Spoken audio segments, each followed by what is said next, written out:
शुक्लं वरधरं विष्णुं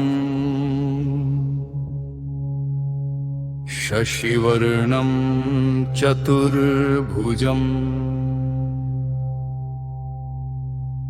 प्रसन्नवदनं ध्यायेत् सर्वविघ्नोपशान्तये।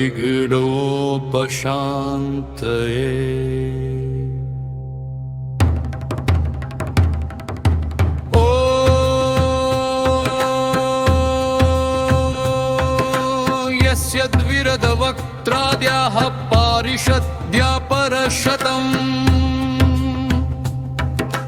विघ्नं निघ्नन्ति सततं विश्वक्सेनं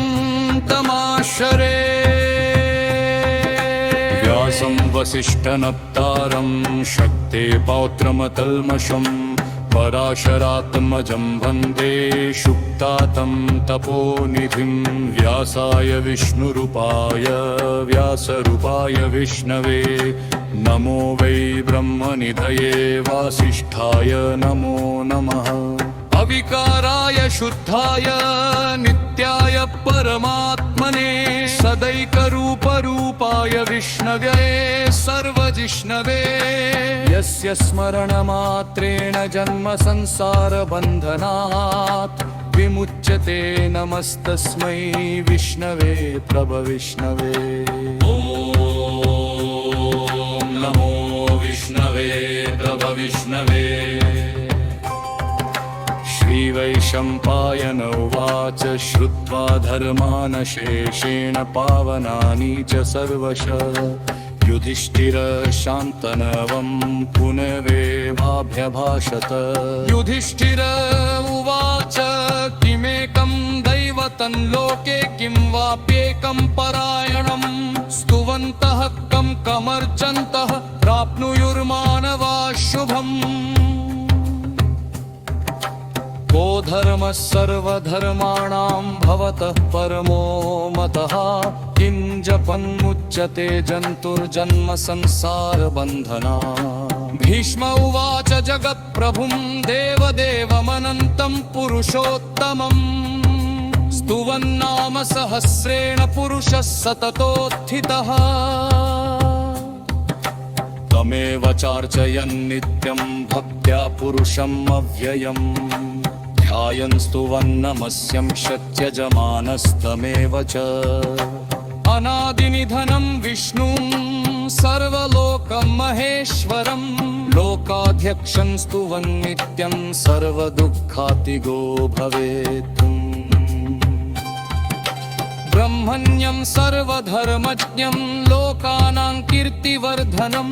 लोकनाथं महद्भूतं सर्वभूतभवोद्भवम्। एष मे सर्वधर्माणां धर्मोऽधिकतमो मतः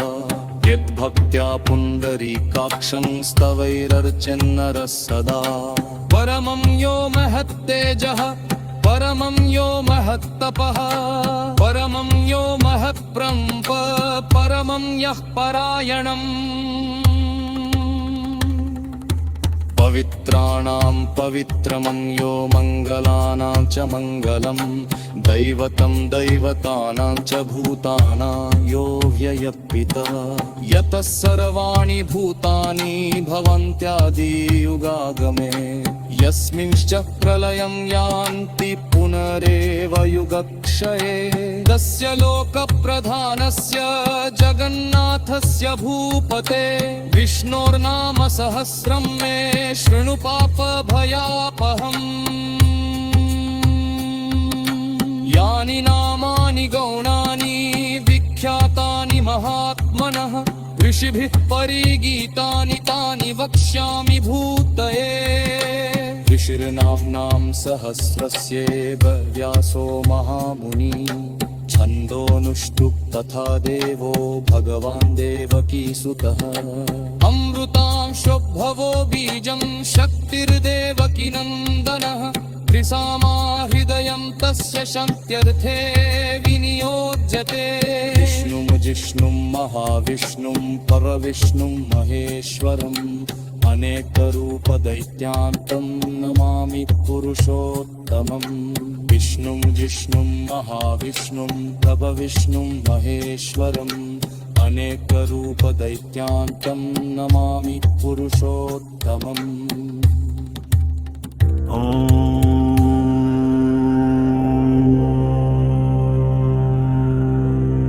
ॐ श्रीवेदव्यास उवाच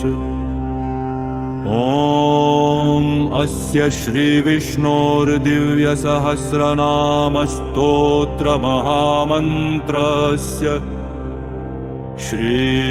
श्रीवेदव्यासो भगवान् ऋषिज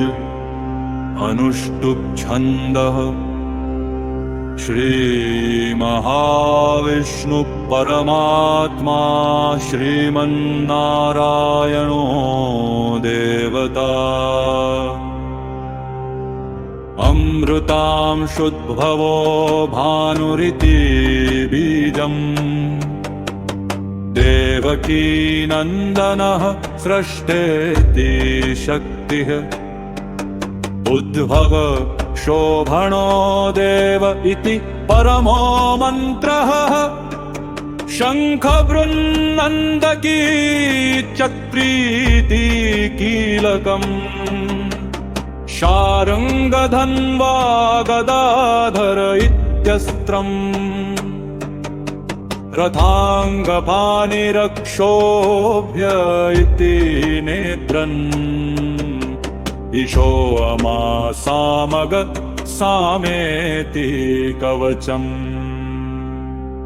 आनन्दं परब्रह्मेति योनिः ऋतुः सुदर्शनः काल इति दिग्बन्धः श्रीविश्वरूप इति ध्यानम् श्रीमहावष्मद्रेभ्ययनम् सुसहस्रनाम जपे विनियोग अथ न्यासः ॐ शिरसि वेदव्यास ऋषये नमः मुखे अनुष्टुप् छन्दसे नमः हृदि श्रीकृष्ण परमात्म देवताय नमः गुह्ये अमृतांशुद्भवो भानुरिति बीजाय नमः पादयोर्देवकी नन्दनः सृष्टेति शक्तये नमः सर्वाङ्गे शङ्खवृन्नन्दकी चक्रीति कीलकाय नमः करसम्पूटेन मम श्रीकृष्ण प्रीत्यर्न जपे विनियोगाय नमः इति ऋषयादिन्यास ॐ विश्वं विष्णुर्वषट्कार इत्यङ्गुष्ठाभ्यां नमः अमृतांशुद्भवो भानुर्दी तर्जनीभ्यां नमः ब्रह्मण्यो ब्रह्मकृत् ब्रह्मेति मध्यमाभ्यां नमः सुवर्णबिन्दुरुक्षोभ्य इत्यनामिकाभ्यां नमः निमिषो निमिष स्रग्वीति कनिष्ठिकाभ्यां नमः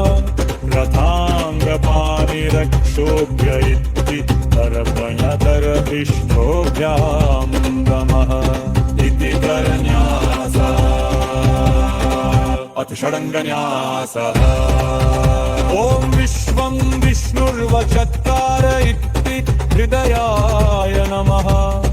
अमृतां शुद्धो भानुरिति शिरसे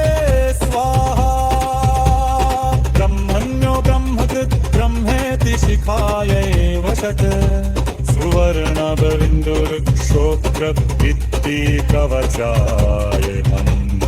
निमिषो निमिष स्रग्वीति नेत्रत्रयाय वौषट् रथाङ्गपाणिरक्षोभ्य इत्यस्त्रायं इति शङ्गध्यानसः श्रीकृष्ण प्रीत्यर्थे विष्णोर्दिव्यसहस्रनाम जपमहं करिष्येति सङ्कल्पः क्षीरोदन्भक्तवेशे शुचिमणिविलसत्सैकथैर्मौक्तिकानां वीरस्तपट्कनिनिभैर्मौक्तिकैर्मण्डिताङ्गः शुभ्रैरभ्रैरदभ्रैरुपरि विरचितैर्मुक्तपीयूषवर्षैः आनन्दीन मुकुन्दः भूपादौ यस्य नभीर्यदसुरनिलश्चन्द्रसूर्यौ च नेत्रे कर्णानाशाः शिरोद्यौर्मुखमपि दहनो यस्य वास्तेयमब्धिः अन्तस्थं यस्य विश्वं सुरनरखगो भोगि गन्धर्वदैत्य चित्रं रम्रं प्रत्येकं त्रिभुवनवपुषं विष्णुमीशं नमामि शान्ताकारं भुजगशयनं पद्मनाभं सुरेशं विश्वाधारं गगनसदृशं मेघवर्णं शुनाङ्गं लक्ष्मीकान्तं कमलनयनं योगिभिर्ध्यानयन्तम् वन्दे विष्णुं भवभयहरं सर्वलोकैकनाथम् मेघश्यामं पीतकौशेयवासम् श्रीवत्सान्द्रम्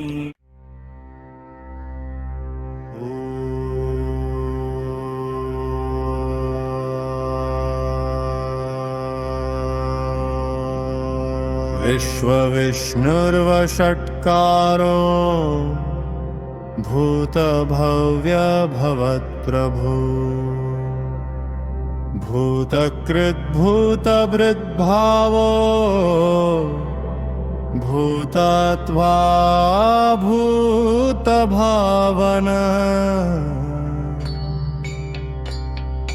भूतात्मा परमात्मा च मुक्तानां परमा गतिः अव्ययः पुरुष साक्षी क्षेत्रज्ञोऽक्षर एव च योगो योगविदां नेता प्रधान पुरुषेश्वरः नारसिंहवपुः श्रीमान् केशव पुरुषोत्तमः सर्वः शरः शिवस्थाणुर्भूतादिर्निधिरव्ययः सम्भवो भावनो भर्तार्भव प्रभुरीश्वरः स्वयंभू शम्भुरादित्य पुष्कराक्षो महास्वनः अनादिनिधनो धाता विधाता धातुरुत्तमः अप्रमेयो ऋषिकेश पद्मनाभो भव प्रभु अश्वकर्मा मनुस्त्वश्रस्तविष्ठस्तविरोधवः अग्राह्य शाश्वत कृष्णो लोहिताक्ष प्रतर्दनः प्रभूतस्त्रीककुब्धाम पवित्रं मङ्गलं परम् ईशानः प्राणदः प्राणो ज्येष्ठः श्रेष्ठः प्रजापतिः हिरण्यगर्भो भूगर्भो माधवो मधुसूदनः ईश्वरो विक्रमी धन्वी मेधावी विक्रमः क्रमः अनुत्तमो दुराधर्षः कृतज्ञ कृतिरात्मवान् सुरेशः शरणं शर्म विश्वरेताः प्रजाभव अह संवत्सरो व्याल प्रत्ययः सर्वदर्शनः अजः सर्वेश्वरः सिद्धः सिद्धिः सर्वाधिरच्युतः वृषाकपिरमेयात्मा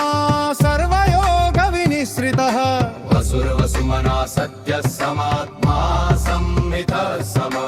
अमोघः पुण्डरीकाक्षो वृषकर्मा वृषाकृतिः औद्रो बहुशिरा बभ्रुर्विश्वयोनिषुचिश्रव अमृतः शाश्वतस्थाणुर्वरारोहो महातपाः सर्वः सर्वविद्भानुर्विश्वक्सेनो जनार्दनः वेदो वेदविदव्यङ्गो वेदाङ्गो वेदवित्कविः लोकाध्यक्षः सुराध्यक्षो धर्माध्यक्ष कृताकृतः चतुरात्मा चतुर्व्यूहश्चतुर्तिष्ठश्चतुर्भुजः राजिष्णुर्भोजनन् भोक्ता सहिष्णुर्जगदादिजः अनघो विजयो जेता विश्वयोगी पुनर्वसु उपेन्द्रो वामन प्रांशुरमोघः शुचिरूर्जितः अतीन्द्रः सङ्ग्रहः सर्गो धृतात्मा नियमो यमः वेद्यो वैद्यः सदा योगी वीरः माधवो मधु पतीन्द्रियो महामायो महोत्साहो महाबलः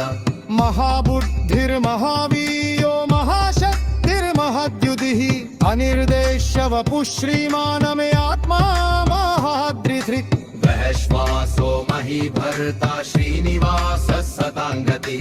अनिरुद्धः सुरानन्दो गोविन्दो गोविदाम्पति वरीचिर्दमनोहस्सु सुपर्णो भुजगोत्तमः हिरण्यनाभः सुतपाः पद्मनाभः प्रजापतिः अन्वृद्धः सर्वदृक्सिंहः सन्धाता सन्धिमांस्त्रिकः अजो दुर्मर्षणशास्ता विश्रुतात्मा सुरारिः गुरुर्गुरुतमो धाम सत्यः सत्यपराक्रमः निमिषो निमिषस्रग्विवाचस्पतिरुदारधिः अग्निग्रामणि श्रीमान्नायोनिकसमीरणः सहस्रभागश्वत्रा सहस्राक्षः सहस्रभः तो भर्तनो निभृत्तत्पासन्नतः सन्त्रहरकरः अहः सम्मर्पको रक्तिरभिरो भरणीखरः सत्रसानुपसन्नात्ता दुष्यति कृष्णभोग्निकुल सत्कर्मा सत्कृतः सा दुर्जतो हारायणो नरुः असंचेयो प्रवेयात् निशिष्टश्रेष्ठकृच्छुचिः सिद्धार्थः सिद्धसन्थितः सिद्धिवः सिद्धिसागरः ईशायी विषभो विष्णुर्विषपर्वा पशुहोधरः कर्कलो मर्कमानः शबहित्तञ्चोरुपि सादरः सुभुजो नुर्धरो नाट्येलेहेन्द्रो वसभावशुः नैकरो गो बृहत्कृतः श्रुतिरिष्कन्धकाशरुः ओजस्ते चत्वपिदर प्रपशन्मो प्रतराकलः हस्तष्टाक्षरो मध्यश्चन्नर्जुभास्करत्विधि धुण्डकां शुद्धबोधानुशशित्येन्दुः सुरेश्वरः नौशुभं जदधः सेतुः सत्त्वधर्मवाराक्रमः भूतभद्रभवन्नाथ भुवनपापरोरदन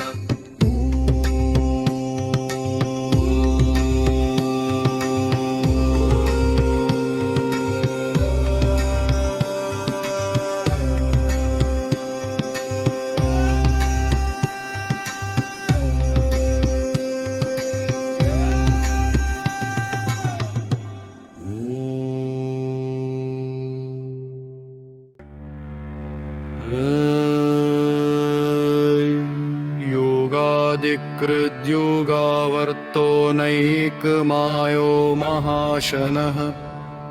अदृश्यो व्यक्तरूपश्च सहस्रजिदनन्तजित् इष्टो विशिष्टशिष्टेष्ट शिखण्डी नहुषो वृषः क्रोधः क्रोधकृत्कर्ता विश्वबाहुर्महीधर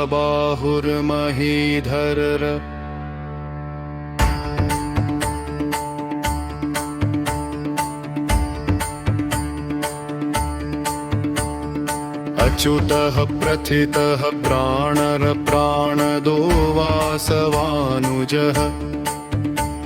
अपान्निधिरधिष्ठानं प्रभक्तः प्रतिष्ठितः स्कन्दधरो धुर्यो वरदो वायुवाहनः वासुदेवो बृहद्भानुरादिदेव पुरन्दरः अशोकस्तारणस्तारः शूरः शौरिर्जनेश्वरः अनुकूलः शतावर्तः पद्मनिभेक्षणः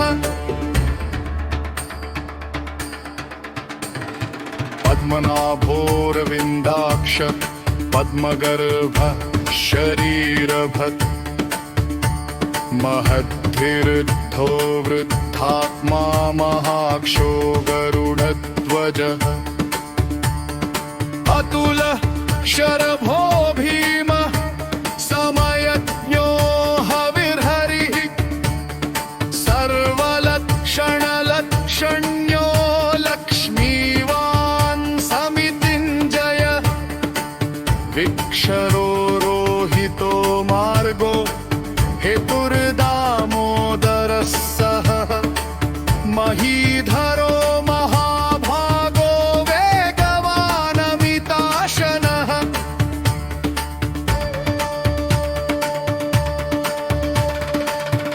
प्रभवः क्षोभणो देवः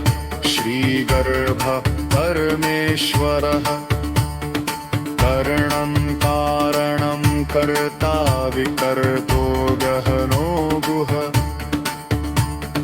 व्यवसायो व्यवस्थानः संस्थानः स्थानदो ध्रुवः परद्धि परमस्पष्टस्तुष्टपुष्ट शुभेक्षण रामो विरामो विरजो मार्गो नेयो नयो नय वीरशक्तिमतां श्रेष्ठो धर्मो धर्मविदुत्तमः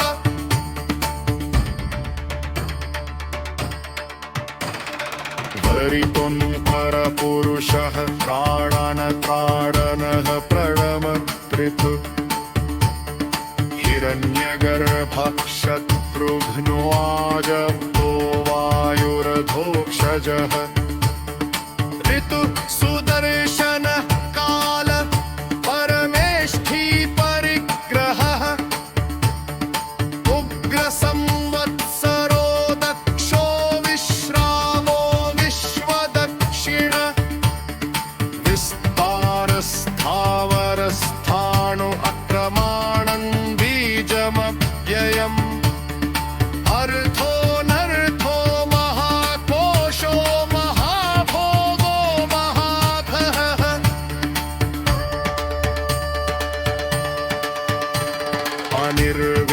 अनिर्विण्णस्थविष्ठो भूर्धर्मयोगो गहामकः नक्षत्रने निर्नक्षत्री च मक्षामः समीहन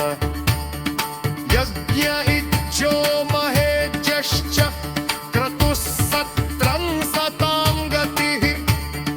सर्वदर्शी विमुक्तात्मा सर्वज्ञो जानमुर्दरम् सुव्रत सुमुख सूक्ष्म सुघोष सुखद सुहृत् मनोहरो जितक्रोधो वीरबाहुर्विदारणः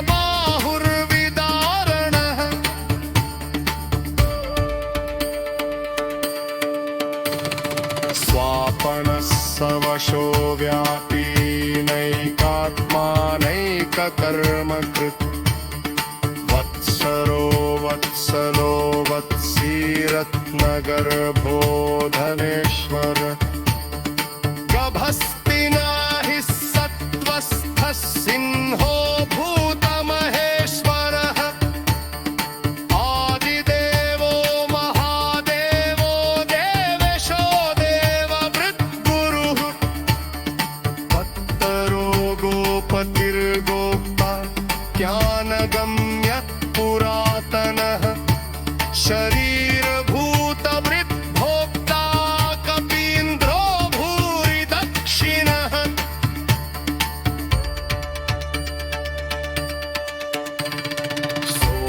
सोमपोऽमृतपः सोमः पुरुजित्पुरु सत्तमः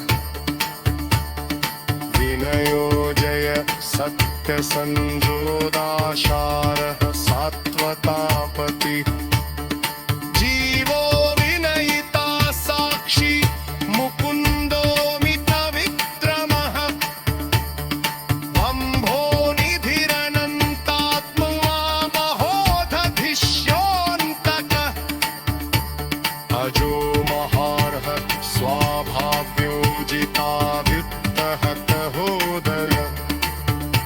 आनन्दो नन्दनो नन्द सत्त्वभरवात्रिविक्रम महर्षि कपिलाचार्यः कृतज्ञो मेदिनीपतिः त्रिपदस्त्रिक्षाध्यक्षो महाशृङ्गः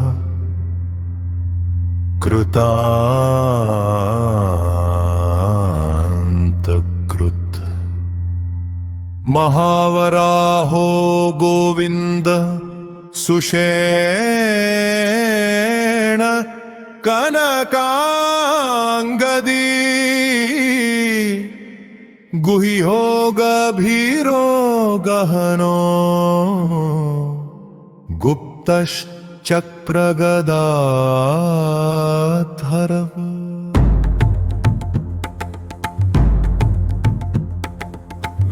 स्वांगो दिगो जिष्णो दृढः संकर्षणो चकः परभूनालवृक्ष पुष्कराक्षो महामनाः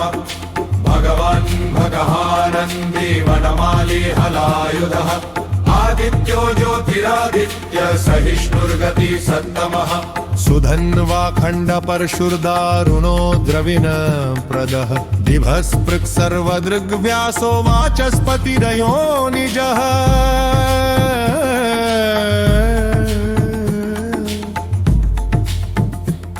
त्रिसामा सामक साम निर्वाणं भेषजं भिषक संन्यासकृच्छम शान्तो निष्ठा शान्ति परायणम् शुभांगः शान्तिदः स्रष्क कुमुद कुवलेशय मोहितो गोपतिर्गोप्ता वृषभाक्षो वृषप्रियः अनिवर्ती निवृत्तात्मा संक्षेप्ताक्षेम कृच्छिव श्रीवत्सवक्षा श्रीवास श्रीपति श्रीमतावरः श्रीदः श्रीश श्रीनिवास श्रीनिधि श्रीविभावन श्रीधर श्रीकर श्रेय श्रीमान् लोकत्रयाश्रय स्वक्षस्वङ्ग शतानन्दो नन्दिर्ज्योतिर्गणेश्वरः विजितात्मा विधेयात्मा सत्कीर्तिश्चिन्न संशयः उदीर्णः सर्वतश्चक्षुर्निश शाश्वतः स्थिरः भूषयो भूषणो भूतिर्विशोकशोकनाशनः अर्चिष्मानर्चितः कुम्भो विशुद्धात्मा विशोधन अनिरुद्धो प्रतिरथः प्रद्युम्नोमितविक्रमः कालनेमिनिहावीरः शौरिशूरजनेश्वरः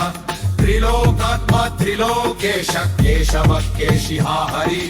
कामदेव कामपालक कामीकान्तकृतातगम अङ्गिरदेशव पुर्विष्णुर्वियोऽनन्तो जनाञ्जनः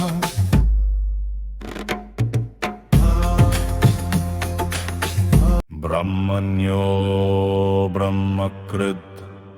ब्रह्मा ब्रह्मविवर्धरः ब्रह्मविद्ब्राह्मणो ब्रह्मी ब्रह्मज्ञो ब्राह्मणप्रिय महाक्रमो महाकर्म महातेजा महोरगः महाक्रतुर्महायज्वा महायज्ञो महाहविः स्तव्यः स्तव्यः स्तोत्रं स्तुतिः स्तोतारणप्रियः पूर्णः पूरयिता पुण्यः पुण्यकीर्तिरनामयः मनोजवस्तीर्थकरो वसुरेता वसुप्रदः वसुप्रदो वासुदेवो वसुर्वसुमनाहविः सत्प्रति सद्भुति सत्ता सद्भूति सत्परायणः शूरसेनो यदुश्रेष्ठः सन्निवासः सुयामुनः भूतावासो वासुदेवः सर्वासु निलयो नलः दर्पः दर्पदो तृप्तो दुर्धरोऽथा पराजितः विश्वमूर्तिर्महामूर्तिर्दीप्तमूर्तिरमूर्तिमान् अनेकमूर्तिरव्यक्तः शतमूर्तिः शतराहनः एकोनैकः सवः कः किञ्यत्तत्पदमनुत्तमम् बन्धुर्लोकनाथो माधवो भक्तवत्सलः सुवर्णवर्णो हेमाङ्गो वराङ्गश्चन्दनाङ्गदी वीरः विषमः शून्यो कृताशीरचलश्चलः अमानी मानदो मान्यो लोकस्वामी त्रिलोकधृक् सुमेधा मेधदो धन्यैः सत्तुमेधा ददरथः तेजो वृषोद्युतिधरः सर्वशस्त्रभृताम्बरः अन्रहो निग्रहो व्यग्रो नैकशृङ्गो गदाग्रजः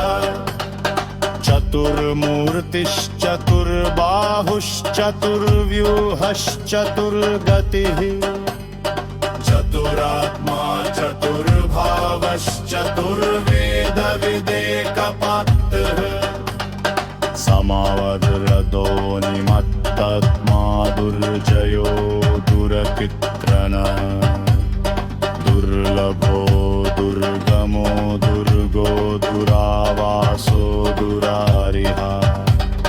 शुभांगो लोकसारंगः सुतन्तुस्तन्तुवर्धनः इन्द्रकर्मा महाकर्मा कृतकर्मा कृतागमज उद्भवः सुन्दरः सुन्दोरत्तनाभः सुलोचनः अर्को वाजसनः शृङ्गी जयन्तः सर्वविजयी सुवर्णबिन्दुरक्षोभ्यः सर्वभागीश्वरेश्वर महाह्रदो महागर्दो महाभूतो महानिधिः मोदः कुन्दरः कुन्दः पर्जन्यः पावनोऽनिलः अभृतांशो भृतवपुः सर्वज्ञः सर्वतोमुखः सुलभः सुव्रतः सिद्धः शत्रुजिच्छत्रुतापनः न्यग्रो दूरुम्बरोऽश्वत्थश्चाणुनुरान्ध्रनिषूदनः सहस्रार्चिः सप्तजिह् वत्सप्तैधा सप्तवाहनः अमूर्तिरनघो चिन्त्यो भयद्रत् भयनाशनः अनुर्बृहत्कृशस्थूलो गुणं वृन्निर्गुणो महान् अधृतः स्वधृतः स्वास्य रागमशो वंशवर्धनः आदृतकथितो योगी योगीशत् सर्वकाममः आश्रमः श्रमणक्षामः सुपर्णो वायुवाहन धनुर्धरो धनुन्देदो दम्भो दमयितादम अपराजितः सर्वसहो नियमो यम सत्त्ववान् सात्विकः सत्यः सत्यधर्मपरायण अभिप्राय प्रियार्होरः प्रीकृत् प्रीतिवर्धनः गृहपायसपतिर्ज्योतिः सुरुचिर्कृतकृद्विभुर् विविधदिरोचमति सूयः सवितवादिवोचमति अनन्द्रपुत्रमुत्पुत्ता सुतभुवि पजो प्रजन निर्वनीयः सख्या बहिष्यतो अनिष्काममध्यम समात्सरूपमभवत्तरः स्वस्तिदः स्वस्ति तत् स्वस्तित स्वस्तिदः स्वस्तिदक्षिलः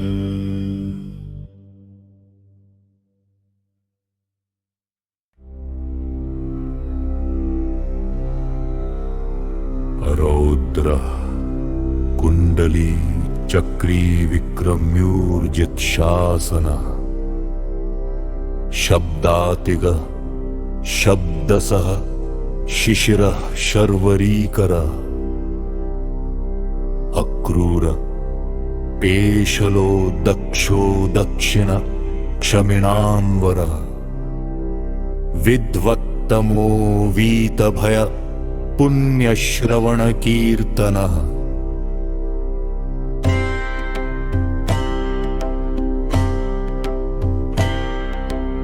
उत्तारणो दुष्कृतिः पुण्यो दुःस्वप्ननाशनः वीरः रक्षणः सन्तो जीवनः पर्यवस्थितः अनन्तरूपोऽनन्तश्रीर्जितमन्युर्भयापहः चतुरश्रो गभीरात्मा विदिशो व्यादिशो दशरः अनादिर्भूर्भुवो लक्ष्मीसु वीरो रुचिराङ्गदः जननो जनजन्मादिर्भीमो भीमपरात्पदः आधारनिलयो धाता पुष्पहासः प्रजागरः ऊर्ध्वगः सत्पथाचारः प्राणदः प्रणवप्पनः प्रमाणं प्राणनिलय प्राणभृत् प्राणजीवनः तत्त्वं तत्त्वविदेकात्मा जन्म मृत्युजरातिगः भूर्भुवस्वस्तरुस्तारः सविता प्रपितामहः यज्ञो यज्ञपतिर्यज्वा यज्ञाङ्गो यज्ञवाहनः यज्ञभुक्यज्ञसाधनः यज्ञान्तकृत् यज्ञगुह्यमन्नमन्नाद एव च आत्मयो निःस्वयं जातो वैखानः सामगायनः देवकीनन्दनः स्रष्कचितीशः पापनाशनः शङ्खबृन्नन्दकी चक्रिशारङ्गधन्वा गदाधरः रथाङ्गपाणिरक्षोभ्य सर्वप्रहरणायुधः सर्वप्रहरणायुधः ॐ नमः इति वनमाली गदीशार्गी शङ्खी चक्री च नन्दकी श्रीमान् नारायणो विष्णुर्वासुदेवोऽभिरक्षतु श्रीवासुदेवोऽभिरक्षतु ॐ नमः इति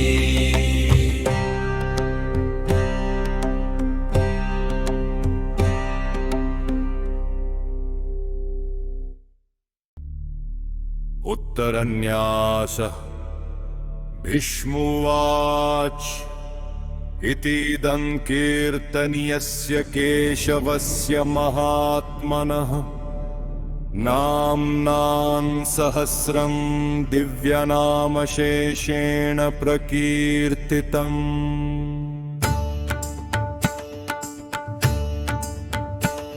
ये इदं शृणुयान्नित्यं यश्चापि परिकीर्तहि नाशुभं प्राप्नुयात् किञ्चित् सोमुत्रेह च मानमन वेदान्तगो ब्राह्मण क्षत्रियो विजयी भवेत् वैश्यो धनसमृद्ध शूद्र सुखमवाप्नुयात् धर्मार्थी प्राप्नुयात् धर्ममर्थार्थी चार्थमाप्नुयात् कामानवाप्नुयात् कामी प्रजार्थी चाप्नुयात् प्रजाम्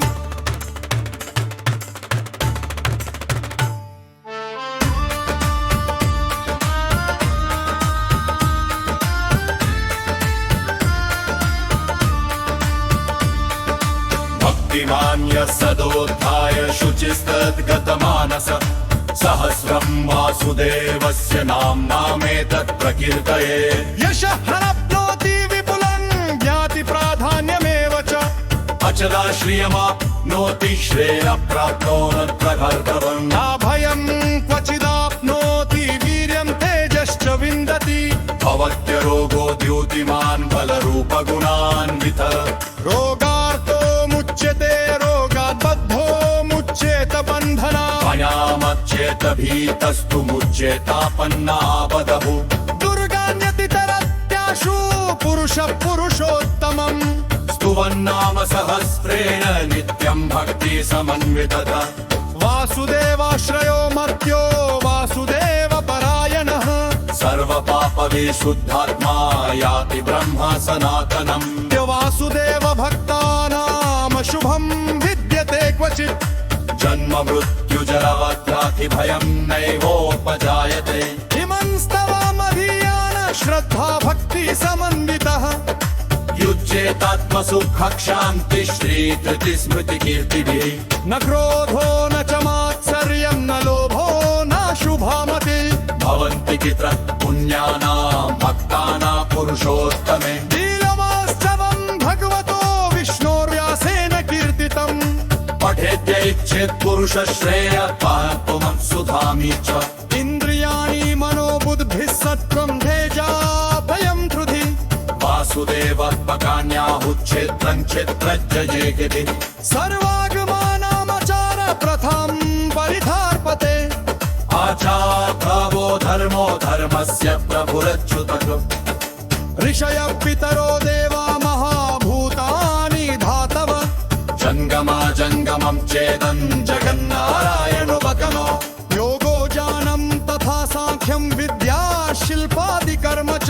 वेदाशस्त्राणि विज्ञानमेतत् सर्वं जनार्दन कोऽद्यो विष्णुर्वद्भूतं पृथक् भूतान्यनेकश त्रिलोकान् व्याप्य भूतात्मामभुगत्ते विश्वभूगव्य इमं सतं धराघो विष्णोर्व्यासेन कीर्तितम् पठेद्यैच्छेत् पुरुषश्रेय प्राप्तुं सुखानि च विश्वेश्वरमजं देवं ततः प्रभुमुमव्ययम् भजन्ति ये पुष्कराक्षन्न ते यान्ति पराभवम् न ते यान्ति पराभवम् ॐ नम इति अर्जुन उवाच पद्मपत्र विशालाक्ष पद्मनाभसुरोत्तम भक्तानामनुरक्तानां त्रातामर्जनार्दम श्रीभगवानाच कामान् रामसहस्रेण स्पदुमष्टमादमम् स्तोभमेते वा श्रोमेरस्तु न संशयः स्तुगन मम संशय नमन्ति सर्वाच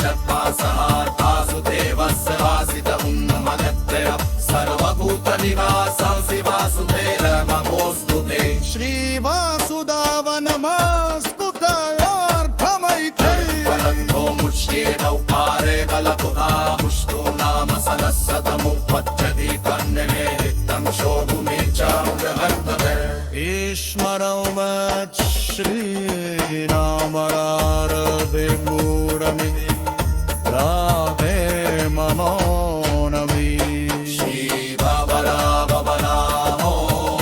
नमयति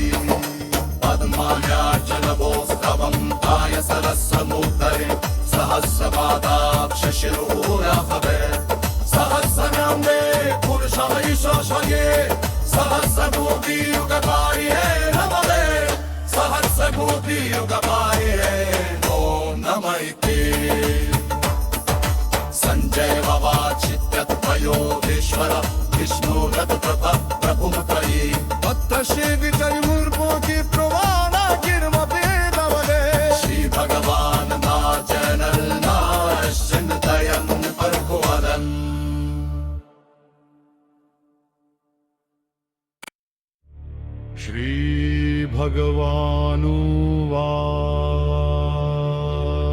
श्रीभगवानुवाच अनन्याश्चिन्तयन्तो मायजना पर्युपासते तेषां नित्याभियुक्तानां योगक्षेमं वहाम्यहम्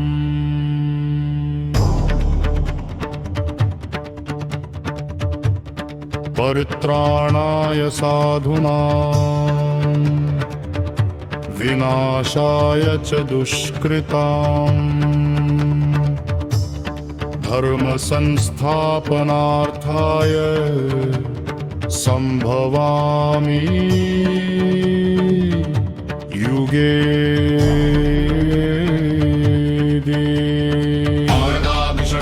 शिथिलाश्च भीताः घोरेषु च व्याधिषु वर्तमानाः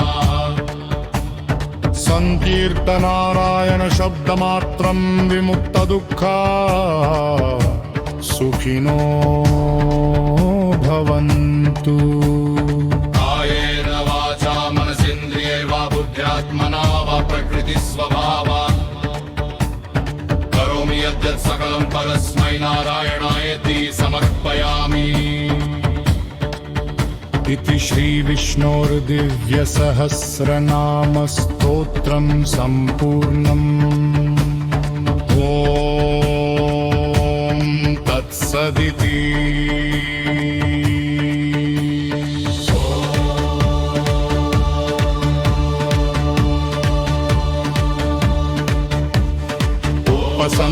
उपसंहारश्लोकः आपदामपहर्तारं दातारं सर्वसम्पदां लोकाभिरामं श्रीरामं भूयो भूयो यमाम्यहम्। आर्तानामार्तिहन्तारं भीतानां भीतिनाशनं विशतां कालदण्डं तं रामचन्द्रं नमाम्यहम्। नमः कोदण्डहस्ताय सन्धिकृतशराय च खण्डिताखिल दैत्याय रामाय पन्निवारिणे रामभद्राय रामचन्द्राय वेदसे रघुनाथाय नाथाय सीताय पदे नमः। अग्रतः पृष्ठतश्चैव पार्श्वतश्च महाबलो आकरं पूर्णधर्माणो रक्षेतान् रामलक्ष्मणो सन्नद्धः कवची खड्गी चापबाणधरो युवा गच्छन् ममाग्रतो नित्यं राम पातु स लक्ष्मण।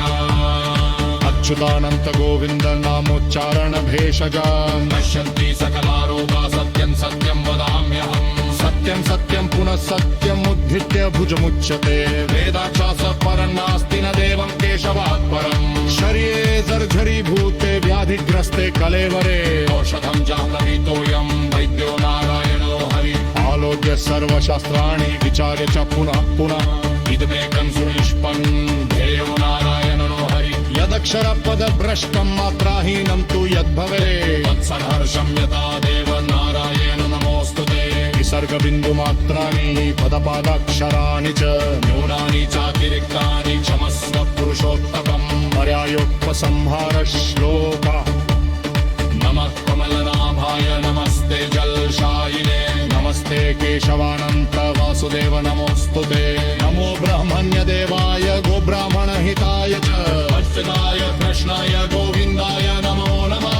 आकाशात् पतितं तोयं यथा गच्छति सागरम् सर्वदेव नमस्कार केशवं प्रति गच्छति। एष निष्कण्टकपन्था यत्र सम्पूज्यते हरि उपतपतं विजानीयाद गोविन्दरहितागमम्। सर्ववेदेषु यत्पुण्यं सर्वतीर्थेषु यत्फलं तत्फलं समवाप्नोति स कृत्वा देवं जनार्दनं। यो न प्रविजे नित्यं त्रिकालं केशवाले त्रिकालमेककालं वा क्रूरं सर्वं व्यपोहति। दह्यन्ते रिपवस्तस्य सौम्या सर्वे सदा ग्रह लीयन्ते च पापानि सतवे यस्मिन् निधिर्दिते। येने ध्यातश्रुतो येनायं पठ्यते सपद दत्तानि सर्वबाणानि सुरा सर्वे समर्जिता। इह लोके परे वापि न भयं विद्य कवचित् नाम्ना सहस्रं योधीते द्वादश्याम सर्गः शरीरात्तितर्दयैरितर्दकोतिष्ठर च